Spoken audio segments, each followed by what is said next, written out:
Les jeux Persona sont connus pour leurs excellentes OST, la particularité étant qu'il y a beaucoup de chants et les compositeurs ont eu l'audace de proposer des chansons qu'on serait susceptible d'écouter en tout temps plutôt que des musiques d'ambiance comme le voudrait la tradition des JRPG.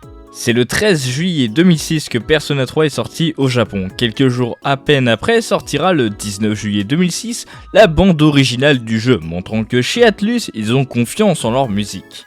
Pour donner suite au succès du jeu et à la réussite commerciale du premier album, il sortira le 18 avril 2007 un nouvel album reprenant certaines OST, sachant que sera publié un jour plus tard, toujours au Japon, Persona 3 Phase, la version complète du jeu de base. C'est un choix bien curieux, mais il faut savoir que dans l'album Burn My Dread Reincarnation Persona 3, nous retrouvons certaines chansons de Persona 3 en version longue et de nouvelles versions d'autres. Cependant, ce qui est intéressant de noter, c'est que Lotus Juice a vraisemblablement écrit les paroles pour Burn My Dread Last Battle Reincarnation après avoir vu à quoi ressemblait le combat final dans le jeu, alors que ce n'était pas le cas pour la première version de Burn My Dread Last Battle. Il ignorait quelle forme allait prendre le combat car le jeu était probablement encore en cours de développement. Par ailleurs, Reincarnation n'est pas un sous-titre anodin car Persona 3 traite le sujet de la mort. Quelque part, le héros revit et connaît déjà ce combat. Sachant qu'il n'y a pas de clip, la vidéo est juste là pour faire joli.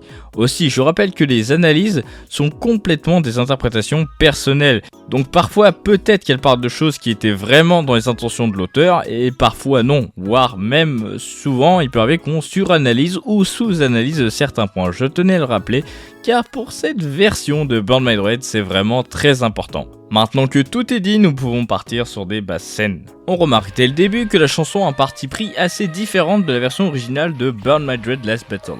En effet, la mélodie est plus énervée, on a beaucoup plus de répétitions de Burn My Dread, ce qui appuie le fait de devoir embraser sa crainte, surtout qu'il y a un écho, comme si quelque part la phrase n'arrivait pas à parvenir à son destinataire.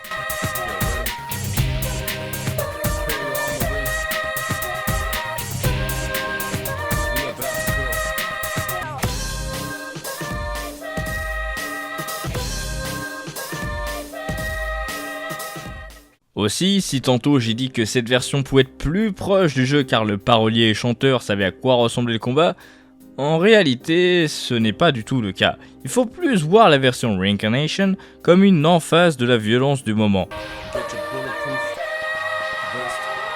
La preuve, les premières paroles font référence au gilet Barbal, ce qui nous prépare au torrent d'agressivité de la chanson car dans le contexte du jeu, ça n'a aucun sens. L'ennemi n'utilise même pas d'arme à feu.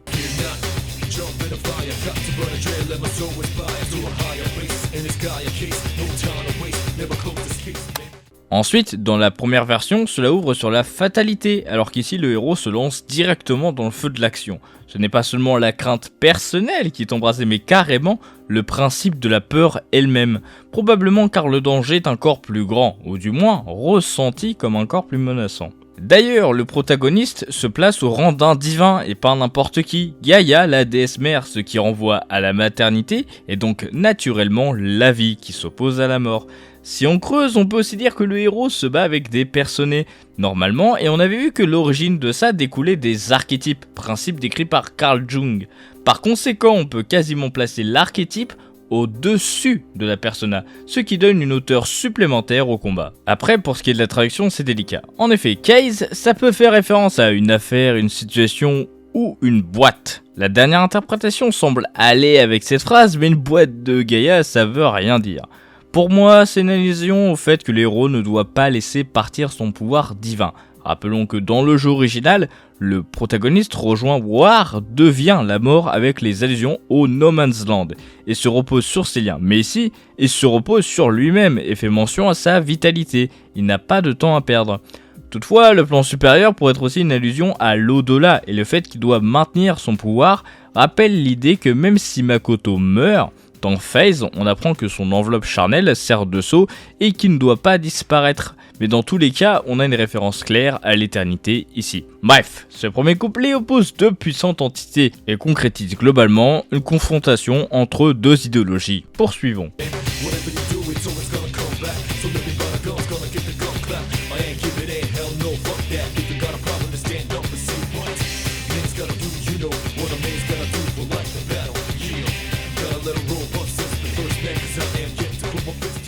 La première ligne est intéressante, car qu'importe les actes, cela finira par se répéter, ce qui montre que la mort ne peut toujours pas être détruite. Tout est futile à son égard. Il y a une référence aux armes à feu, donc supposément Lee Walker. Le héros se repose dessus et l'utilise massivement, alors que ce qui est fait est vain. En effet, depuis qu'il est arrivé à Port Island, il a condamné l'humanité. Néanmoins, il ne laisse pas tomber, c'est d'ailleurs assez bizarre de voir l'utilisation de fuck, car ça montre beaucoup d'agressivité et ça ne colle pas vraiment au style des autres chansons de Persona. On sent un aspect provocateur dans le personnage et quasiment je m'en foutiste. Il ne questionne plus ses actes, il est sorti de ses gonds.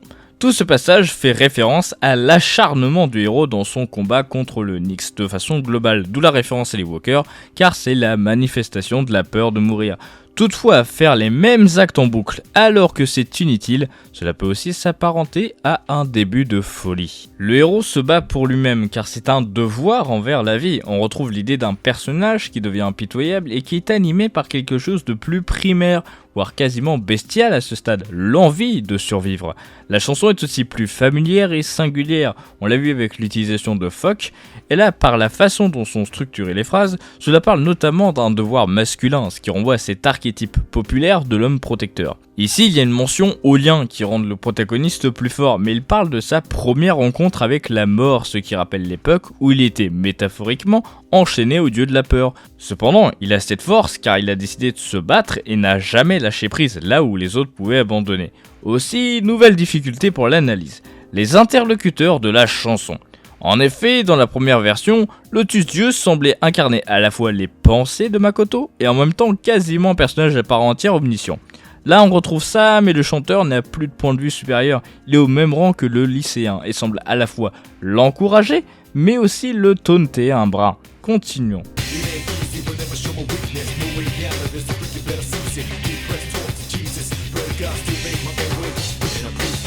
Cette puissance n'est pas facile à préserver car cela oblige le protagoniste à dissimuler ses faiblesses et à ne se reposer sur personne. Hélas, c'est un comportement humain de partager sa souffrance. Le personnage s'éloigne encore de ce qu'il est. Ensuite, on a cet enchaînement de lignes. Au début, je pensais que cela reflétait le fait que Makoto soit dans une impasse, mais en réalité, je pense que ces lignes ne le concernent pas. Elles s'adressent au Nyx. En effet, le détenteur de la carte X possède un immense pouvoir et fait comprendre à son ennemi que c'est lui qui est dans un cul-de-sac. Se tourner vers Dieu est vu comme une preuve ultime de désespoir et est inutile car le lycéen est lui-même un divin désormais et finira toujours par trouver un moyen de tenir tête. De plus, il y a une gradation, ce qui marque l'impasse. Il faut savoir qu'il y a dans l'OST de Persona 3 une chanson qui se nomme Deep Breath et qui ne possède pas du tout le même texte entre la version originale et Reincarnation. Et dans cette version, ça parle d'un individu capable de toucher le ciel et qui renaît de ses cendres. Le protagoniste est le nouveau prophète, créant son propre évangile. De plus, je rappelle que l'une de ses personnages signature est Messie. Nous avons donc un héros qui n'abandonne pas, malgré l'ampleur de l'ennemi, et une menace qui ne serait pas apte à annihiler ce qu'elle a en face d'elle. Vous comprenez aussi que deviner qui parle n'est pas simple, car ici, ça n'aurait aucun sens que le chanteur ne souhaite pas montrer sa faiblesse. Le Mai renvoie à Makoto, même si c'est contre-intuitif, car tantôt il désignait avec You. Par ailleurs, la chanson comporte plusieurs encarts musicaux, et ici, avant le prochain couplet, nous avons 9 répétitions de Burn My Dread. Honnêtement, je ne sais pas si c'est un hasard, mais il se trouve qu'en japonais, 9 peut aussi se prononcer Q, et que cela se prononce de la même manière que souffrance, ce qui serait cohérent car brûler sa crainte n'est pas un processus agréable. Aussi, je dis que la musique est violente, mais à 2 minutes 6, nous avons un passage avec un piano qui fait ressortir beaucoup de mélancolie. C'est le seul moment calme reflétant probablement la crainte sincère du héros. Passons au couplet suivant.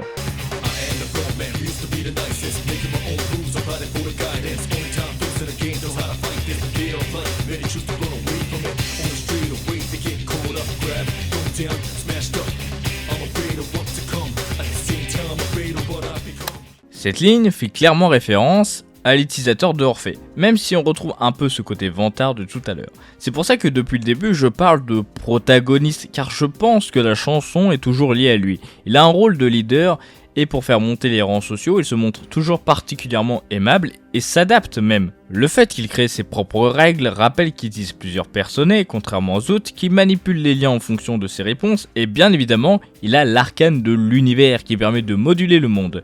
Le fait de parler de guidance n'est pas anodin car comme vu tantôt, dans cette version de la chanson, il se compare à un prophète car lui seul peut soit laisser l'humanité être condamnée à sa fin en acceptant de tuer Yoji et en oubliant leur sang, ou alors sceller la mort en confrontant le Nyx. Par contre, la ligne suivante est très bizarre, car elle fait référence à un jeu, ce qui peut briser le quatrième mur. L'idée est que seuls les meilleurs peuvent prétendre d'affronter la peur de la vie, alors que la plupart fuient.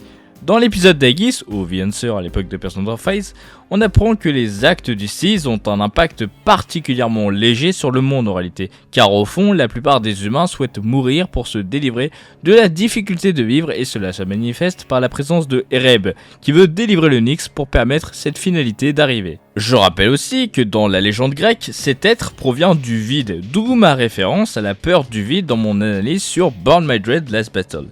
D'ailleurs, ceux qui se font rattraper par cette crainte se font littéralement massacrer.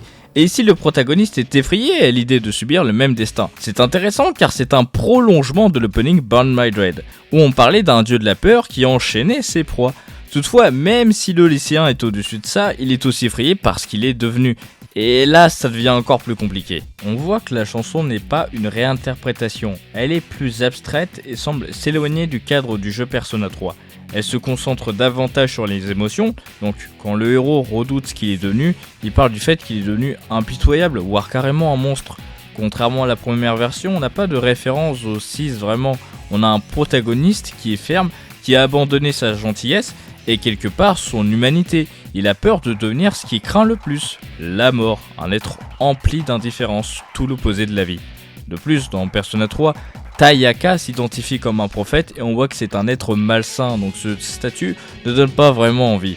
Les premiers couplets construisent un personnage et les suivants le déconstruisent. Dans Burn My Dread Last Battle, au fur et à mesure que la chanson avance, le héros accepte son sort. Mais ici c'est différent, toutes ses pensées se mélangent et il se sent disparaître. Cependant, il y en a encore un qui a un mot à dire dans cette histoire. Voici le dernier couplet.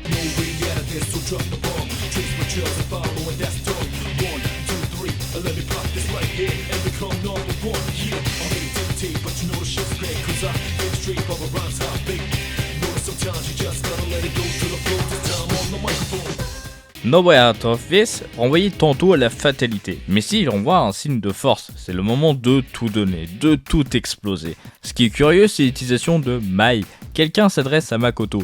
Le chanteur, qui le vannait un peu jusqu'ici, il donne clairement l'impression que c'est possible, ainsi que c'est accessible de vaincre Nyx. De plus, on parle de devenir le numéro 1, alors que précédemment on restait au top 2, ceux qui étaient contraints de juste pouvoir tenir tête à la peur de vivre.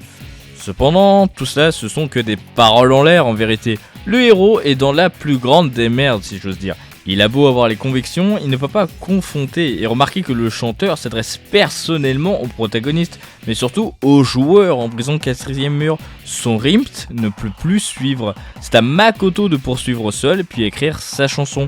Et c'est ça qui est beau. On sait que le héros écoute de la musique et que probablement le thème final est sa chanson préférée car il s'agit d'un remix de Burn My Dread alors qu'il l'écoute en arrivant à la version de base à Port Island. Et là, la musique ne peut plus l'accompagner, il doit prendre le micro ou son envol et doit se débrouiller par lui-même, la chanson lui souhaitant bonne chance car elle ne peut rien dire de plus que vas-y, donne tout. Tout s'achève sur à nouveau 9 fois l'itération de Burn My Dread car Makoto est livré à lui-même, il ne peut plus se reposer sur la musique, il ne reste plus que sa crainte pour l'assister au combat ainsi que sa solitude.